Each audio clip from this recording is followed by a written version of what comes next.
الحمدللہ رب العالمین والصلاة والسلام علی رسولہ الکریم اما بعد فاعوذ باللہ من الشیطان الرجیم بسم اللہ الرحمن الرحیم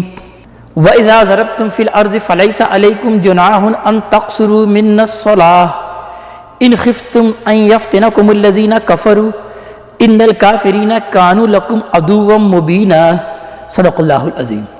رب اشرح لي صدری ویسر لي امری واحلل عقدۃ من لسانی یفقہوا قولی۔ یہ سورہ نساء کی آیت نمبر 101 ہے جس سے آج ہم اپنی گفتگو کی ابتدا کریں گے۔ سورہ نساء کے اس حصے میں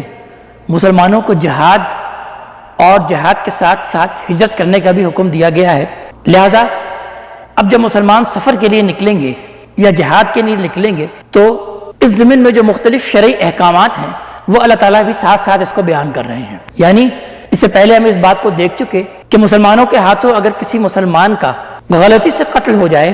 تو اللہ تعالیٰ نے پھر اسی وقت دیت کا ایک قانون بھی بیان کر دیا، اور اب اس آیت میں آیت نمبر 101 میں اللہ تعالیٰ اس بات کو بیان کر رہے ہیں کہ جب تم سفر کے لیے نکلو تو نماز میں بھی کمی کر سکتے ہو، قصر کر سکتے ہو۔ لہذا ارشاد ہوا وَإِذَا ضَرَبْتُمْ فِي الْأَرْضِ فَلَيْسَ عَلَيْكُمْ جُنَاحٌ أَن تَقْصُرُوا مِنَ الصَّلَاةِ، اور جب تم زمین میں سفر کے لیے نکلو تو تم پر کوئی حرج نہیں ہے، کوئی گناہ نہیں ہے کہ تم نماز میں کمی کر لو، نماز میں قصر کر لو۔ ان خفتم ان یفتنکم الذین کفروا، اگر تمہیں خوف و اندیشہ ہو کہ کافر تمہیں ستائیں گے، تمہیں پریشان کریں گے، یعنی دشمن کا خوف ہو، تو اللہ تعالیٰ اس بات کو بیان کر رہے ہیں کہ پھر تم نماز میں بھی کمی کر سکتے ہو۔ ان الکافرین کان لکم عدوا مبینا، بے شک یہ جو کافر ہیں یہ تو تمہارے کھلے دشمن ہیں۔ یعنی یہاں سے یہ نتیجہ بھی نکلتا ہے کہ نماز کی اہمیت اس قدر ہے اللہ تعالیٰ کے نزدیک کہ اللہ تعالیٰ نے اس سے پہلے بھی اس بات کو بیان کیا کہ اگر تمہیں اندیشہ ہے اور خوف ہے تو تم سواری پر بھی بیٹھ کر نماز پڑھو اور چلتے چلتے پیدل میں بھی نماز پڑھ سکتے ہو۔ اس بات کو بیان کیا گیا سورہ بقرہ میں، اور یہاں پر بیان کیا جا رہا ہے کہ اگر دشمنوں سے بھی کچھ تمہیں خوف ہے اور اندیشہ ہے پھر بھی تم کو نماز تو پڑھنی ہے۔ ہاں، نماز میں کچھ کمی کر دی اللہ تعالیٰ نے تمہارے لیے، لیکن یہ ہے کہ نماز سے تمہارے لیے معافی نہیں ہے، نماز کی چھوٹ نہیں ہے۔ یہ ہر حال میں اگر تم ہوش اور حواس میں ہو تو تم کو اس کو پڑھنا ہے۔ کھڑے ہو کر نہیں پڑھ سکتے تو بیٹھ کر پڑھو، چلتے ہوئے پڑھو، پیدل چل کر پڑھو، سواری پر پڑھو، اونٹ پر پڑھو، بیٹھ کر نہیں پڑھ سکتے تو لیٹ کر پڑھو، لیکن لیٹ کر بھی نہیں پڑھ سکتے تو اشارے سے پڑھو، لیکن ہر حال میں تمہیں نماز کو قائم کرنا ہے۔ یہاں پر بھی اسی بات کو بیان کیا کہ اللہ تعالیٰ تمہارے لیے یہ تخفیف کی ہے کہ جب بھی تم سفر کے لیے نکلو تو تم نماز میں قصر کر لیا کرو۔ یہاں تو خاص اسی جنگ کے حالت کے بارے میں بیان کیا، لیکن نبی کریم صلی اللہ علیہ وسلم نے اس کو عام پریشانیوں پر بھی محیط کر دیا کہ یعنی عام حالات میں بھی جب انسان سفر کے لیے نکلے اور سفر کی ہاپا داپی اور خطرے اگر اس کو ہوں تو بھی نبی کریم صلی اللہ علیہ وسلم نے وہاں پر بھی نماز کی قصر کرنے کی سنت کو جاری فرمایا۔ مسلم میں روایت کیا جاتا ہے کہ حضرت عمر رضی اللہ تعالیٰ عنہ کا بیان ہے کہ جب نبی کریم صلی اللہ علیہ وسلم نے بغیر کسی خطرے کے نماز میں قصر کیا تو ان کو بڑا تعجب ہوا، تو انہوں نے آپ صلی اللہ علیہ وسلم سے اس کے بارے میں پوچھا، تو آپ صلی اللہ علیہ وسلم نے اس بات کا جواب دیا کہ یہ اللہ کی عنایت ہے جو اس نے تم پر کی ہے، سو اللہ کی اس عنایت کو قبول کرو۔ لہذا اس عنایت کو قبول کرتے ہوئے پھر نبی کریم صلی اللہ علیہ وسلم نے عام پریشانیاں، عام سفر کی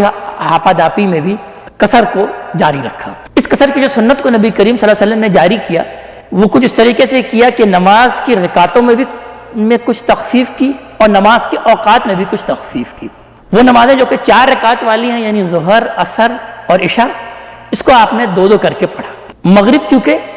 پورے دن کی نماز کو طاق کر دیتی ہے تو لہٰذا مغرب میں کوئی تخفیف نہیں کی گئی، اور فجر تو پہلے ہی 2 رکعت ہے تو لہٰذا اس میں بھی آپ نے پھر تخفیف نہیں کی۔ اور حدیثوں سے اس بات کو بیان کیا جاتا ہے کہ آپ نے اوقات میں بھی تخفیف کی، یعنی 5 وقت کے بجائے آپ نے اس کو 3 وقت میں تبدیل کر دیا۔ ظہر اور عصر کو بھی آپ نے ملا کر پڑھا بعض اوقات، اور مغرب اور عشاء کو بھی آپ نے ان دونوں نمازوں کو جمع کیا اور ملا کر پڑھا۔ تو اس تخفیف کی سنت کو پھر آپ نے جاری کیا ہر مشکل کے وقت، ہر پریشانی کے وقت، یہاں تک کہ بارش کے بھی مشکل تھی، بارش کی پریشانیاں بھی تھی کہ جب بارش ہو رہی ہے تو لوگ نماز کے لیے نہیں آ سکتے تھے، تو آپ صلی اللہ علیہ وسلم نے اس سنت کو بھی جاری فرمایا کہ اس وقت بھی ان 2 نمازوں کو ملایا جا سکتا ہے، یعنی ظہر اور عصر کو ایک وقت میں پڑھا جا سکتا ہے اور مغرب اور عشاء کو ایک وقت میں پڑھا جا سکتا ہے۔ تو یہ آیت نمبر 101 میں نماز کے قصر کا بیان ہے کہ جب تم زمین میں، ملک میں نکلو سفر کے لیے تو تم پر کوئی حرج نہیں ہے، کوئی گناہ نہیں ہے کہ تم نماز میں قصر کر لیا کرو۔ یہ الفاظ یہاں بیان ہوئے کہ فَلَيْسَ عَلَيْكُمْ جُنَاحٌ أَن تَقْصُرُوا مِنَ الصَّلَاةِ، کہ تم پر کوئی حرج نہیں ہے کہ تم نماز میں قصر کر لیا کرو۔ اس سے یہ بات بھی ثابت ہوتی ہے کہ یہ قصر لازم نہیں ہے، جیسے کہ بعض لوگ اس کو اپنے اوپر لازم بھی قرار دے دیتے ہیں کہ ہر حال میں ہمیں قصر کرنا ہے سفر میں۔ نہیں، نبی کریم صلی اللہ علیہ وسلم نے تو یقیناً تقریباً ہر سفر میں قصر کو اختیار کیا، لیکن اس کو لازم نہیں قرار دیا۔ کوئی انسان اگر آسانی محسوس کرتا ہے اور فراغت محسوس کرتا ہے تو وہ اس کو چاہے تو پورا بھی پڑھ سکتا ہے۔ اس لیے یہاں پر بھی یہ الفاظ ہے کہ تم پر کوئی حرج نہیں، کوئی گناہ نہیں کہ تم نماز میں قصر کر سکتے ہو، نماز میں تخفیف کر سکتے ہو۔ ان خفتم ان یفتنکم الذین کفروا، اگر تمہیں ڈر ہے کہ یہ منکرین اور یہ کافر تمہیں ستائیں گے، ان الکافرین کانوا لکم عدوا مبینا، بے شک یہ کافر جو ہیں یہ تمہارے کھلے دشمن ہیں۔ اب ایک اور صورتحال کو بیان کیا جا رہا ہے کہ جنگ کی حالت میں جب نبی کریم صلی اللہ علیہ وسلم ان کے درمیان ہوں تو پھر نماز کیسے ادا کی جائے گی؟ یعنی ایک ساتھ اگر جماعت کی جائے گی تو اس بات کا امکان ہے کہ کفار جو ہے وہ ان پر حملہ آور ہو جائیں گے، اور اگر 2 جماعتیں کی جائیں، 3 یا 4 جماعتیں کی جائیں، جیسے کہ موجودہ صورتحال میں تو اس بات کو کیا جا سکتا ہے کہ 2 جماعتیں، 3 جماعتیں، 4 جماعتیں کر لی جائیں، اس وقت اگر یہ 2 جماعتیں یا 3 جماعتیں کی جائیں تو نبی کریم صلی اللہ علیہ وسلم جس جماعت کی نماز کو پڑھا رہے ہوں گے، تمام صحابہ کا یہ ذوق ہوگا اور یہ خواہش ہوگی کہ میں اس جماعت میں شامل ہوں جس میں نبی کریم صلی اللہ علیہ وسلم امامت فرما رہے ہیں۔ تو اللہ تعالیٰ نے پھر اس مشکل کو حل کیا اس بات سے کہ ارشاد ہوتا ہے کہ وَإِذَا كُنْتَ فِيهِمْ، اور جب آپ ان کے درمیان موجود ہوں، فَأَقَمْتَ لَهُمْ الصَّلَاةَ، اور آپ ان کے لیے نماز کو قائم کریں، یعنی آپ ان کو نماز پڑھانے لگیں، فَلْتَقُمْ طَائِفَةٌ مِّنْهُمْ مَعَكَ، تو چاہیے کہ ان میں سے ایک جماعت تو آپ کے ساتھ کھڑی ہو، وَلْيَأْخُذُوا أَسْلِحَتَهُمْ، اور اس کو چاہیے کہ وہ نماز کے لیے کھڑی بھی ہو تو وہ اپنے ہتھیار کو ساتھ لے لے، فَإِذَا سَجَدُوا، اور پھر جب وہ سجدہ کر لیں، فَلْيَكُونُوا مِن وَرَائِكُمْ، تو پھر وہ آپ کے پیچھے ہو جائیں، یعنی ایک رکعت وہ اپنی مکمل کر لیں سجدے کے بعد تو پھر وہ آپ کے پیچھے ہو جائیں۔ وَلْتَأْتِ طَائِفَةٌ أُخْرَىٰ لَمْ يُصَلُّوا، اور چاہیے کہ پھر دوسری جماعت آ جائے جس نے ابھی نماز نہیں پڑھی ہو، فَلْيُصَلُّوا مَعَكَ، اور وہ آپ کے ساتھ نماز پڑھ لے، وَلْيَأْخُذُوا حِذْرَهُمْ وَأَسْلِحَتَهُمْ، اور چاہیے کہ وہ لے لے اپنے ساتھ بھی اپنے بچاؤ کے سامان کو، اپنے ڈھال کو اور اپنے اسلحہ کو ساتھ ساتھ لے لے، اس لیے کہ وَدَّ الَّذِينَ كَفَرُوا لَوْ تَغْفُلُونَ عَنْ أَسْلِحَتِكُمْ وَأَمْتِعَتِكُمْ، اس لیے کہ کافر تو اس بات کی طاق میں ہیں، وہ تو یہ چاہتے ہیں تم جیسے ہی غافل ہو اپنے اسلحے سے اور اپنے ساز و سامان سے، فَيَمِيلُونَ عَلَيْكُمْ مَيْلَةً وَاحِدَةً، پھر تم پر وہ ایک بارگی حملہ کر دیں، فوراً تم پر وہ حملہ آور ہو جائیں۔ وَلَا جُنَاحَ عَلَيْكُمْ إِن كَانَ بِكُمْ أَذًى مِّن مَطَرٍ، اور تم پر کوئی گناہ نہیں ہے کہ اگر تم بارش کے سبب تمہیں کوئی تکلیف ہو، اور وَكُنْتُمْ مَرْضَىٰ، اور یا یہ ہے کہ تم بیمار ہو، أَن تَضَعُوا أَسْلِحَتَكُمْ، کہ تم اپنے اسلحہ کو اتار لو، لیکن وَخُذُوا حِذْرَكُمْ، اپنا ڈھال جو ہے اپنے بچاؤ کا سامان وہ ضرور اپنے ساتھ لے لو۔ إِنَّ اللَّهَ أَعَدَّ لِلْكَافِرِينَ عَذَابًا مُهِينًا، بے شک اللہ تعالیٰ نے تو کافروں کے لیے ذلت آمیز عذاب تیار کر رکھا ہے۔ یعنی یہ اس خاص صورتحال کے بارے میں اللہ تعالیٰ نماز کا طریقے کو بیان کر رہے ہیں کہ جب نبی کریم صلی اللہ علیہ وسلم اس وقت موجود ہوں تو پھر اب جو ہے وہ 2 گروپ کس طریقے سے نماز پڑھے کہ پہلے آپ ایک رکعت کو مکمل کریں اور ایک گروہ آ جائے اور اپنی ایک رکعت مکمل کرے اور پھر وہ پیچھے ہٹ جائے اور اپنی دوسری رکعت کو بعد میں مکمل کرے، اور پھر دوسرا گروہ آ جائے اور وہ دوسری رکعت نبی کریم صلی اللہ علیہ وسلم کے ساتھ پڑھے۔ تو یہ خاص معاملہ جو کہ صرف نبی کریم صلی اللہ علیہ وسلم کے ساتھ ہی تھا، ظاہر ہے اب کے حالات سے اب اس کا کوئی تعلق نہیں۔ اب اگر ایسی کوئی حالات پیش ہوں گی تو پھر یہ ہے کہ لوگ مختلف جماعت بھی کر سکتے ہیں، 2 جماعت بھی، 3 جماعت بھی، 4 جماعت بھی کی جا سکتی ہے۔ وَإِذَا قَضَيْتُمُ الصَّلَاةَ فَاذْكُرُوا اللَّهَ قِيَامًا وَقُعُودًا وَعَلَىٰ جُنُوبِكُمْ، پھر اگر تم نماز کو ادا کر چکو تو پھر اللہ تعالیٰ کو خوب یاد کرو، کھڑے بھی، بیٹھے بھی اور اپنے کروٹوں کے بل بھی۔ یعنی اب اس کمی کو اس طریقے سے پورا کرو کہ نماز در حقیقت اللہ تعالیٰ کی یاد کا نام ہے، تم نے نماز یہ قصر کی ہے، کم پڑھی ہے، تو اب باقی اوقات میں کھڑے بیٹھے اپنے کروٹوں کے بل لیٹے، یعنی ہر صورت میں اللہ تعالیٰ ہی کو یاد کرتے رہو۔ فَإِذَا اطْمَأْنَنْتُمْ فَأَقِیمُوا الصَّلَاةَ، اور پھر جب تم اطمینان کی حالت میں ہو جاؤ تو پھر نماز کو صحیح طریقے سے قائم کرو، یعنی جس طرح سے اللہ تعالیٰ نے تم کو حکم دیا ہے پھر اس طریقے سے نماز کو قائم کرو جب تم حالت اطمینان میں ہو۔ إِنَّ الصَّلَاةَ كَانَتْ عَلَى الْمُؤْمِنِينَ كِتَابًا مَوْقُوتًا،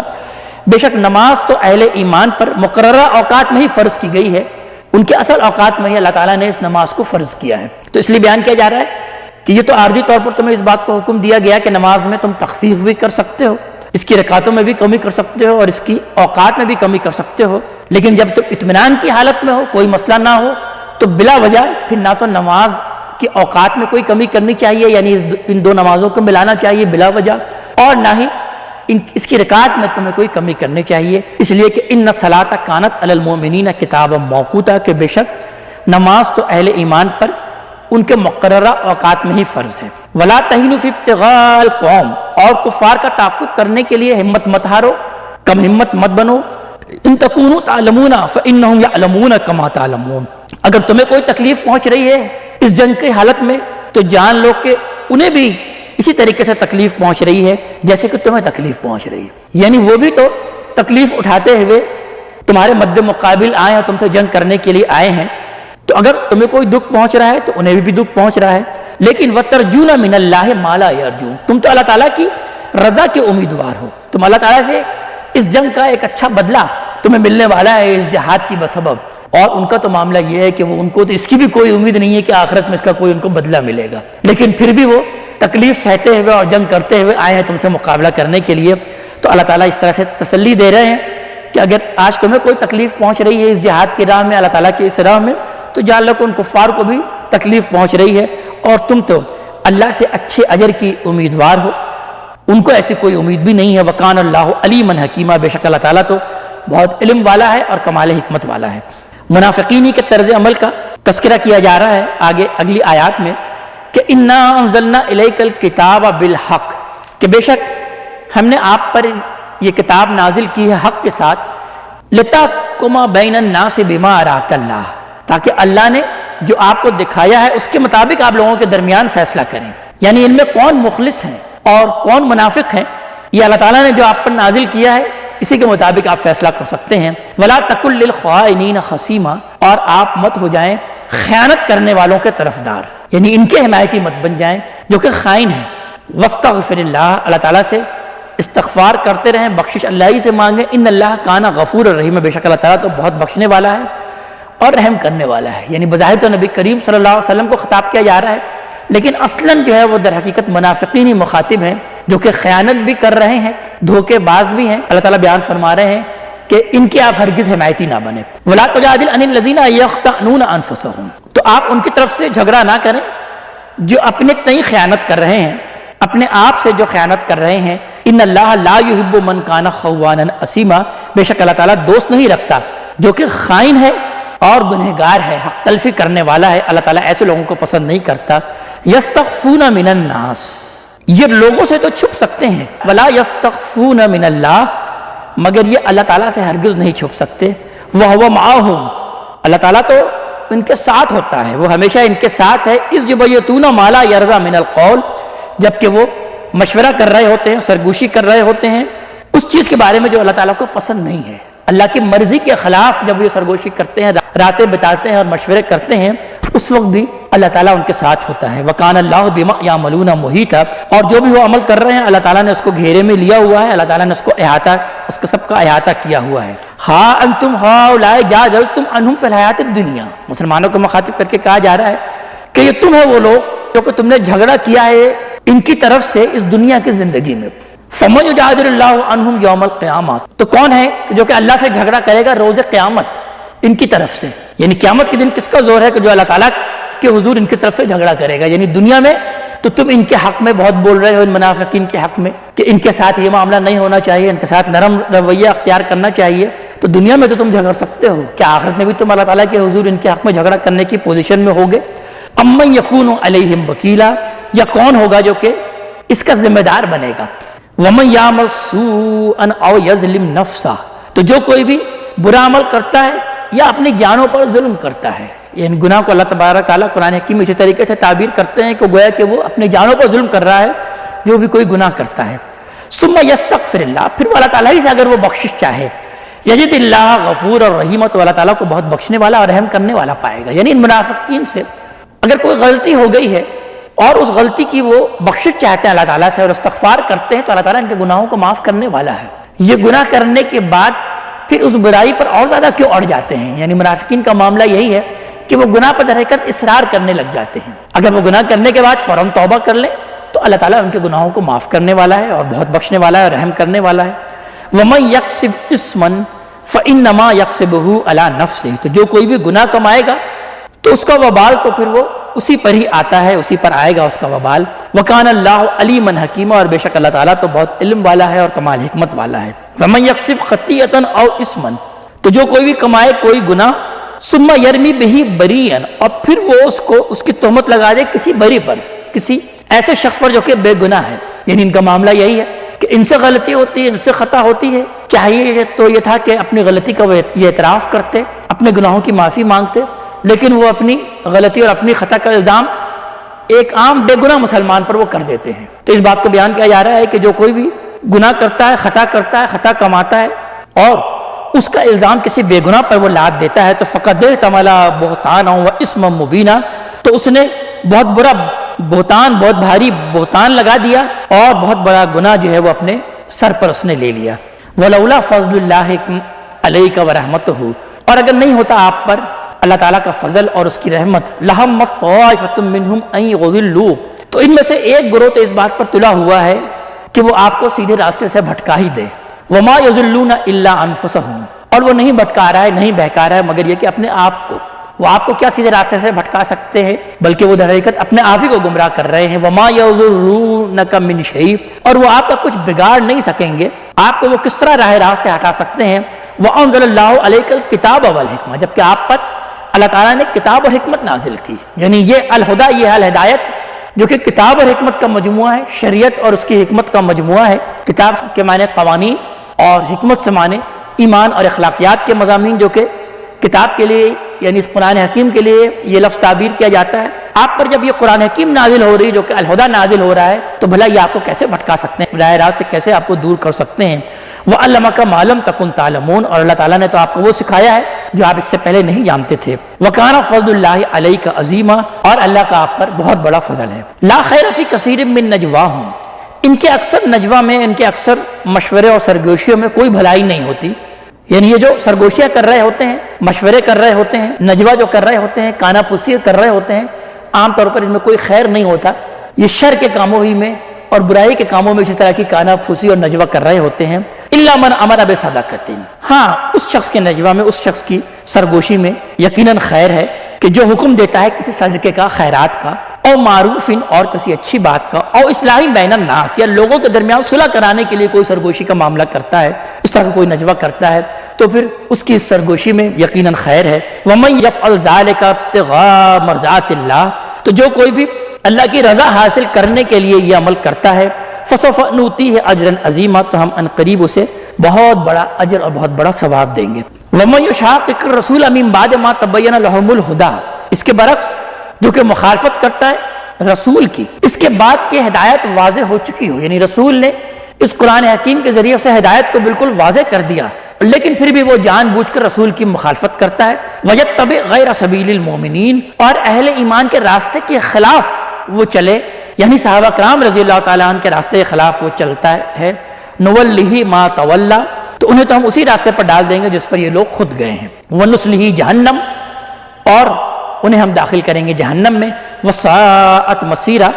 اور یہ بہت برا راستہ ہے، یعنی منافقین کا معاملہ یہ ہے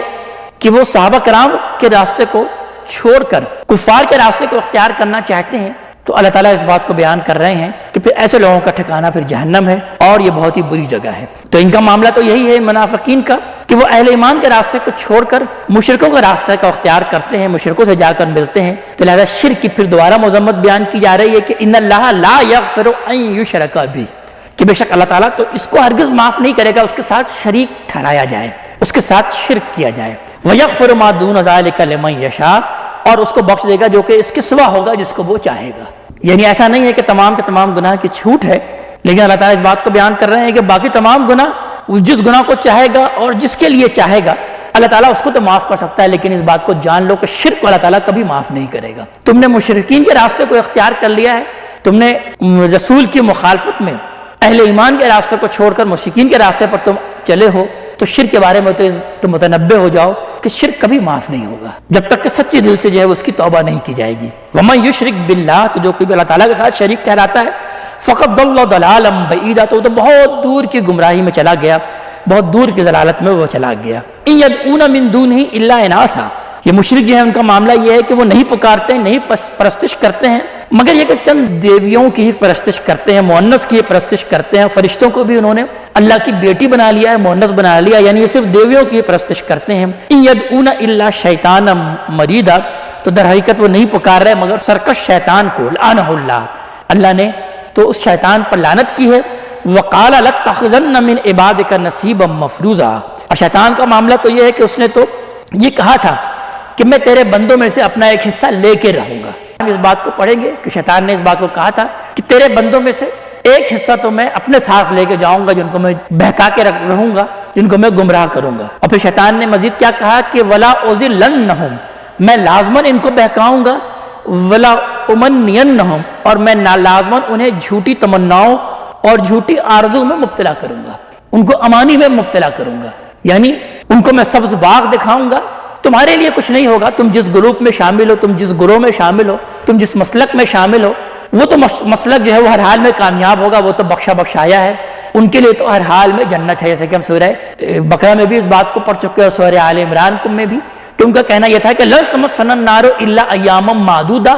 اور پھر سورہ آل عمران میں بیان ہوا یہ الا ایاما معدودات، کہ ہمیں تو آگ نہیں چھوئے گی مگر صرف گنتی کے چند دن، یعنی جنت تو ہمارا حق ہی ہے، اس لیے کہ ہم اس گروپ میں پیدا ہوئے۔ تو یہ ان کی محض جھوٹی تمنائیں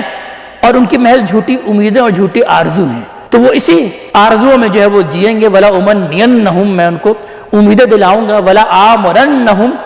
اور میں انہیں اس بات کو سکھاؤں گا کہ فلا یبتکن آذان الانعام، کہ وہ لازماً چوپایوں کا،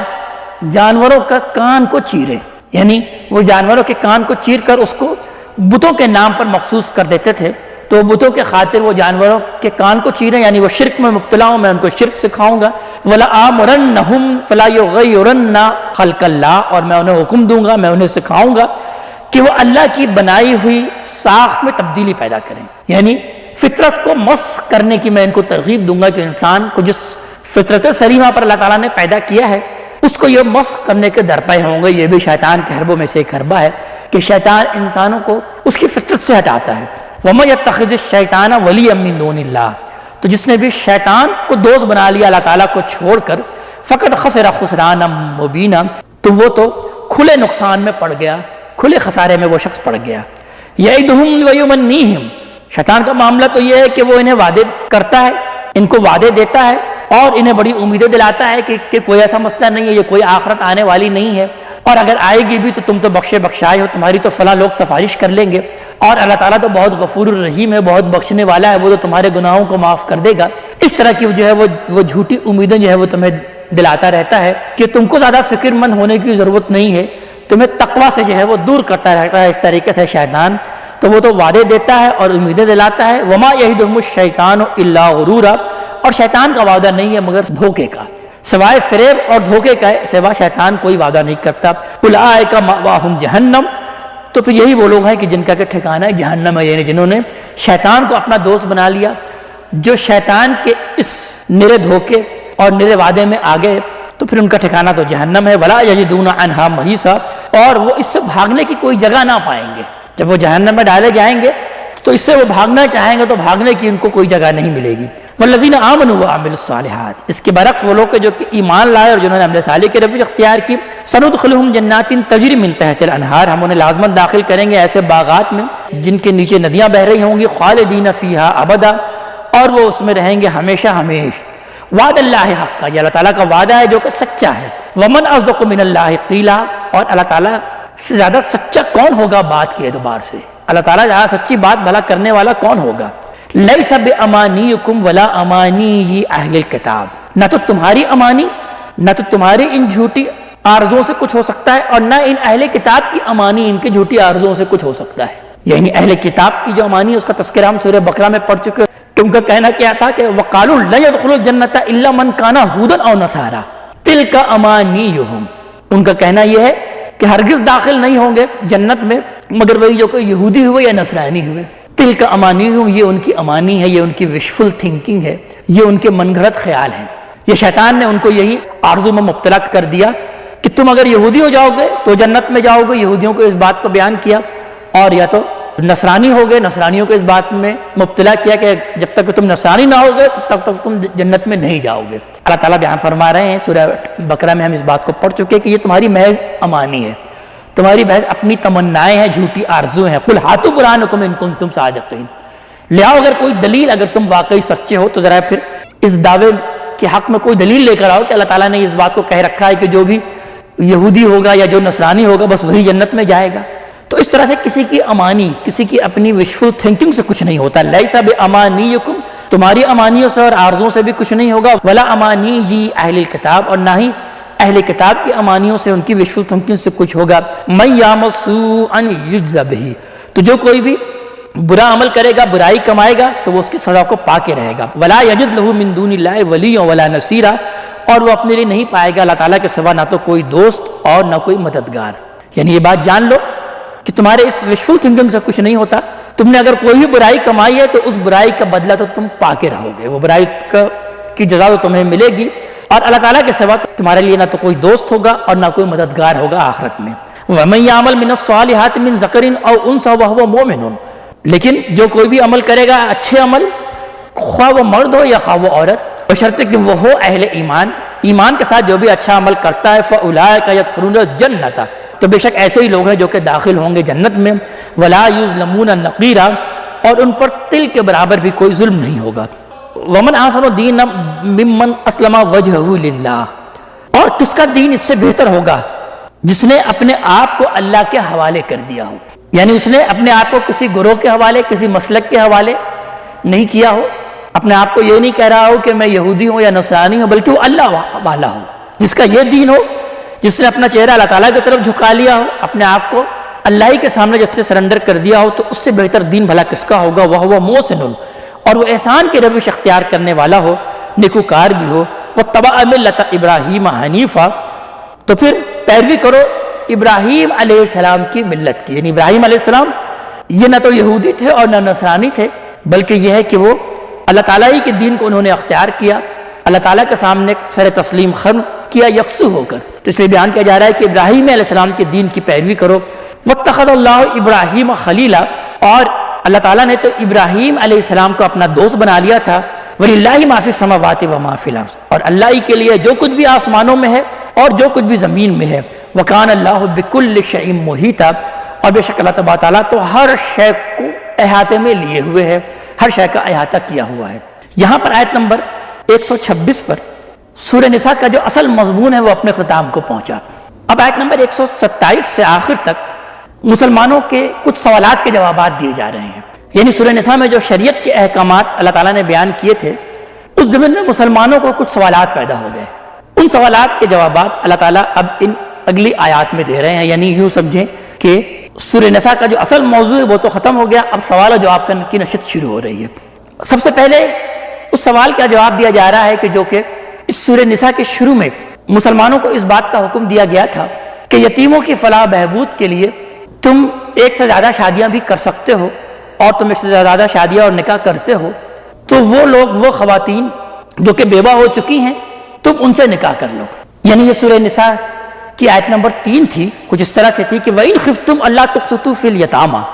کہ اگر تمہیں اندیشہ ہے کہ تم یتیموں کے معاملے میں انصاف نہیں کر سکو گے تو فَانْكِحُوا مَا طَابَ لَكُم مِّنَ النِّسَاءِ مَثْنَىٰ وَثُلَاثَ وَرُبَاعَ، تو پھر تم نکاح کر لو جو بھی تمہیں پسند ہو عورتوں میں سے، یعنی ان عورتوں میں سے جو کہ یتیموں کی مائیں ہیں، 2 3 3 اور 4 4. فَإِنْ خِفْتُمْ أَلَّا تَعْدِلُوا، پھر اگر تمہیں اندیشہ ہے کہ تم عدل نہیں کر سکو گے تو فَوَاحِدَةٌ، تو پھر ایک ہی پر اکتفا کرو، پھر تم اس نیکی کے کام کو رہنے ہی دو اور پھر ایک پر اکتفا کرو اگر تم بیویوں کے درمیان عدل نہیں کر سکتے. أَوْ مَا مَلَكَتْ أَيْمَانُكُمْ، یا وہ جو بھی تمہارے ملک یمین ہیں تم ان سے استفادہ حاصل کر سکتے ہو. ذَلِكَ أَدْنَىٰ أَلَّا تَعُولُوا، یہ اس لیے کہ تم کہیں بے انصافی نہ کر لو. اور پھر اس کے بعد آیت نمبر 4 میں اس بات کو بیان کیا گیا کہ وَآتُوا النِّسَاءَ صَدُقَاتِهِنَّ نِحْلًا، کہ تم عورتوں کو ان کے مہر بھی خوشی خوشی دو. تو اب پھر مسلمانوں کے درمیان یہ سوال پیدا ہوا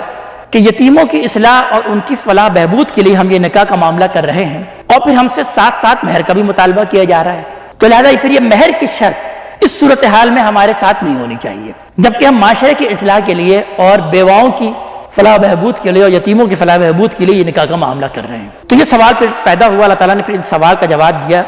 کہ وَيَسْتَفْتُونَكَ فِي النِّسَاءِ، یہ آپ سے فتویٰ مانگ رہے ہیں، آپ سے حکم پوچھ رہے ہیں عورتوں کے بارے میں. قُلِ اللَّهُ يُفْتِيكُمْ فِيهِنَّ، کہہ دیجئے کہ اللہ تعالیٰ تم کو ان کے بارے میں حکم دیتا ہے،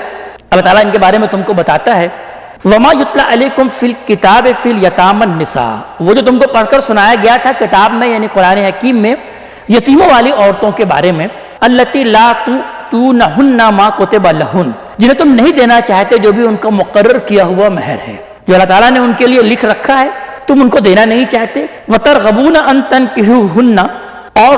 تم چاہتے ہو کہ تم ان سے نکاح کر لو، یعنی مہر جو اللہ تعالیٰ نے رکھا ہے تم ان کو وہ دینا نہیں چاہتے، لیکن یہ ہے کہ نکاح تم ان سے کرنا چاہتے ہو، وَالْمُسْتَضْعَفِينَ مِنَ الْوِلْدَانِ، اور ان بے بس بچوں کے بارے میں اللہ تعالیٰ تم کو حکم دیتا ہے، یعنی ان عورتوں کے بارے میں اللہ تعالیٰ تم کو حکم دیتا ہے کہ عورتوں کے حقوق کو بھی ہر حال میں ادا کرو، یہ مہر کی شرط جو ہے وہ تم سے ہرگز معاف نہیں ہوگی، اور ان بے بس بچوں کے بارے میں، ان یتیم بچوں کے بارے میں بھی اللہ تعالیٰ تم کو حکم دیتا ہے کہ وَأَن تَقُومُوا لِلْيَتَامَى بِالْقِسْطِ، کہ تم یتیموں کے معاملے میں انصاف پر قائم ہو، عدل پر قائم ہو، وَمَا تَفْعَلُوا مِنْ خَيْرٍ فَإِنَّ اللَّهَ كَانَ بِهِ عَلِيمًا، اور جو بھی تم خیر کا عمل، بھلائی کا عمل کرو گے تو اللہ تبارک تعالیٰ تو اس کو جاننے والا ہے، اللہ تعالیٰ کے اس کے علم میں ہے، یعنی یہ نیکی کی ترغیب تمہیں دی جا رہی ہے کہ تم بھلائی کا کام کرنے کے لیے نکلے ہو، کہ تم بیواؤں کا گھر بسا رہے ہو، یتیموں کو اپنے بچے بنا رہے ہو، اپنی اولاد کی طرح لے کر آ رہے ہو، اپنے گھر میں لے کر آ رہے ہو، تو یہ تم خیر کا کام ہے، نیکی کا کام ہے، تو جو بھی کوئی تم نیکی کا کام، بھلائی کام کرو گے تو جان لو کہ اللہ کے علم میں ہے، اللہ تعالیٰ اس کا بھرپور بدلہ تم کو دے گا۔ پھر عورتوں سے مخاطب کر کے کہا جا رہا ہے وَإِنِ امْرَأَةٌ خَافَتْ مِن بَالِهَا، اگر کوئی عورت یہ اندیشہ محسوس کرے، اسے یہ اندیشہ ہو اپنے خاوند کے بارے میں، نشوزاً او اعراضاً، کہ وہ زیادتی کی روش اختیار کر رہا ہے یا بے رغبتی کی روش اختیار کر رہا ہے، بے پرواہی کی روش اختیار کر رہا ہے، یعنی اسی پیسے کی وجہ سے، اسی مہر کی وجہ سے، اس کی وجہ سے وہ کوئی زیادتی کر رہا ہے یا بے رغبتی کی روش اختیار کر رہا ہے، تو اللہ تعالیٰ عورتوں کو مشورہ دے رہے ہیں فلا جناح علیہما، تو پھر ان دونوں پر کوئی گناہ نہیں ہے، کوئی حرج نہیں ہے کہ ان یصلحا بینہما صلحا، کہ وہ کچھ آپس میں مل کر کچھ سمجھوتا کر لیں، کچھ صلح کا معاملہ کر لیں، والصلح خیر، اور صلح میں اور یہ سمجھوتا کر لینے میں ہی بہتری ہے، یعنی بٹوین دی لائن عورتوں کو اس بات کی ترغیب دی جا رہی ہے کہ اگر یہ اسی پیسے کی وجہ سے، اسی مال کی وجہ سے کہ وہ مہر دینا نہیں چاہتا اور وہ تمہارے ساتھ وہ نکاح بھی کر رہا ہے اور اس کی وجہ سے وہ تمہارے ساتھ زیادتی بھی کر رہا ہے، بے رغبتی کا بھی مظاہرہ کر رہا ہے، تو پھر عورتوں کو اللہ تعالیٰ اس بات کی ترغیب دے رہے ہیں کہ تم بھی کچھ صلح کر لو، تم بھی کچھ مہر کے کچھ رقم کو معاف کر لو، کچھ چیزیں جو ہیں وہ تم بھی کچھ کم کر لو اپنے حقوق سے، کچھ تم بھی دستبردار ہو جاؤ، تو اسی صلح میں، اسی سمجھوتے میں خیر ہے۔ اللہ تعالیٰ پھر بیان کر رہے ہیں کہ وَأُزِرَتِ الْأَنفُسُ الشُّحُّ، یہ جو حرص ہے یہ تو لوگوں کے سرشت میں شامل ہے، یہ تو لوگوں کے نفس میں کھبا دی گئی ہے، یعنی وہ مال کی محبت کی وجہ سے ہی تمہارے ساتھ زیادتی کا معاملہ اور اعراض کا معاملہ جو وہ کر رہا ہے، تو کچھ سمجھوتا کر لو، کچھ تم ہی چھوڑ دو تو بہتر ہے، یعنی تم ہی کچھ حصہ مہر کا معاف کر دو۔ لیکن پھر اللہ تعالیٰ مردوں کو مخاطب کر کے کہہ رہے ہیں وَإِن تُحْسِنُوا وَتَتَّقُوا، اگر تم ہی احسان کی روش اختیار کرو اور تم ہی تقویٰ کی روش اختیار کرو، تم مرد ہو، تم کو اللہ تعالیٰ نے ایک درجہ ان پر فضیلت دی ہے، تو تم ہی چاہو کہ ان پر احسان کرو اور تم ان سے مہر معاف کرانے کی کوشش نہ کرو، تقویٰ کی روش اختیار کرو، تو فَإِنَّ اللَّهَ كَانَ بِمَا تَعْمَلُونَ خَبِيرًا، تو بے شک اللہ تعالیٰ تو بہت باخبر ہے جو بھی تم عمل کرتے ہو، تمہارے اس احسان کی روش کو اور اس تقوی کی روش کو اللہ تعالیٰ نوٹ کر رہا ہے، اس کی خبر رکھنے والا ہے۔ اس کے بعد پھر ان کے دوسرے سوال کا جواب دیا جا رہا ہے کہ ہم سے عدل کا بھی مطالبہ کیا جا رہا ہے کہ ہم اگر ان بیواؤں سے نکاح کر رہے ہیں تو ہم اپنی ان بیویوں کے ساتھ بھی عدل کریں کہ وہ بیوی جو کہ میرے گھر میں پہلے سے موجود ہے، جن سے ہم نے شادی کیا تھا اپنی پسند سے اور ارینج کر کے ان سے ہم نے نکاح کیا تھا، اور ہمیں حکم یہ دیا جا رہا ہے کہ ہم ان کے ساتھ عدل کریں، تو اللہ تعالیٰ اس بات کا جواب دے رہے ہیں کہ وَلَن تَسْتَطِيعُوا أَن تَعْدِلُوا بَيْنَ النِّسَاءِ، تم تو اس بات کی استطاعت بھی نہیں رکھتے کہ تم عورتوں کے درمیان کچھ عدل کر سکو، عورتوں کے درمیان تم برابری کرو، اس بات کی تم استطاعت نہیں رکھتے، یعنی یہ جو دل کا عدل ہے، یعنی یہ دل کی رغبت ہے، یہ تو واقعی کسی سے زیادہ بھی ہو سکتی ہے اور کسی سے کم بھی ہو سکتی ہے۔ وہ جو عدل کا حکم وہاں پر دیا گیا تھا شروع میں، وہ اس بات کا حکم دیا گیا تھا کہ ظاہری معاملات کے اندر تمہیں ہر حال میں عدل کرنا ہے۔ تم اگر ایک بیوی کو کچھ دے رہے ہو، اس کے لیے کچھ لے کر آ رہے ہو، اس کو کچھ تحفے تحائف دے رہے ہو، تو پھر دوسری بیوی کے ساتھ بھی وہی معاملہ کرو، اس کو بھی وہی کچھ دو۔ تو یہ جو ظاہری معاملات، یہ جو گنتی کے معاملات ہیں، یہ جو کیلکولیشن میں آتے ہیں، اس معاملے میں تم کو حکم دیا جا رہا ہے کہ تم عدل کرو۔ باقی جو دلی معاملہ ہے اس میں تو تم عدل کر ہی نہیں سکتے، اس لیے اللہ تعالیٰ بیان فرما رہے ہیں کہ وَلَمْ تَسْتَطِيعُوا أَن تَعْدِلُوا بَيْنَ النِّسَاءِ، تم تو اس بات کی استطاعت ہی نہیں رکھتے کہ تم عورتوں کے معاملے میں عدل کر سکو، وَلَوْ حَرَصْتُمْ خواہ تم کتنا ہی چاہو، یعنی دلی معاملے میں تو تم عدل نہیں کر سکتے۔ فَلَا تَمِيلُوا كُلَّ الْمَيْلِ فَتَذَرُوهَا كَالْمُعَلَّقَةِ، تو اس لیے اتنا ہی کافی ہے کہ ایک ہی کی طرف تم اس طرح نہ جھک جاؤ کہ دوسری جو ہے وہ لٹکتی رہ جائے، وہ اپنے آپ کو معلقہ اور لٹکتی ہوئی محسوس کرے۔ وَإِن تُصْلِحُوا وَتَتَّقُوا، اور اگر تم صلاح کی روش اختیار کرو گے اور تقوی کی روش اختیار کرو گے تو فإن اللہ کان غفورا رحیما، تو بے شک اللہ تعالیٰ بھی بہت بخشنے والا ہے اور بہت رحم کرنے والا ہے۔ وَإِن يَتَفَرَّقَا، لیکن اگر وہ دونوں جدا ہی ہو جائیں، اگر وہ دونوں اس بات کا فیصلہ کر لیں کہ اب ہمیں جدائی ہونا ہے، موافقت پھر بھی نہیں ہو رہی ہے، تو یغنی اللہ کلا من سعتہ، تو اللہ تعالیٰ تو غنی کر دے گا ہر ایک کو اپنی کوشش کے مطابق۔ یعنی اگر تم جدائی چاہتے ہو، موافقت تمہارے درمیان نہیں ہو رہی ہے، تو پھر ٹھیک ہے، جدائی کا راستہ بھی کھلا ہے۔ اللہ تعالیٰ پھر ہر ایک کو اپنی کوشش کے مطابق، اللہ تعالیٰ اپنی وسعت کے مطابق ہر ایک کو پھر غنی کر دے گا، ہر ایک کو بے نیاز کرے گا۔ وَكَانَ اللَّهُ وَاسِعًا حَكِيمًا، اور بے شک اللہ تعالیٰ تو بہت وسعت والا ہے، بڑی کوشش والا ہے اور بڑی حکمت والا ہے۔ اللہ تعالیٰ اپنے کلام کا فہم عطا فرمائے اور عمل کی توفیق عطا فرمائے۔ اقول قولی ھذا واستغفر اللہ لی ولکم ولسائر المسلمین والمسلمات۔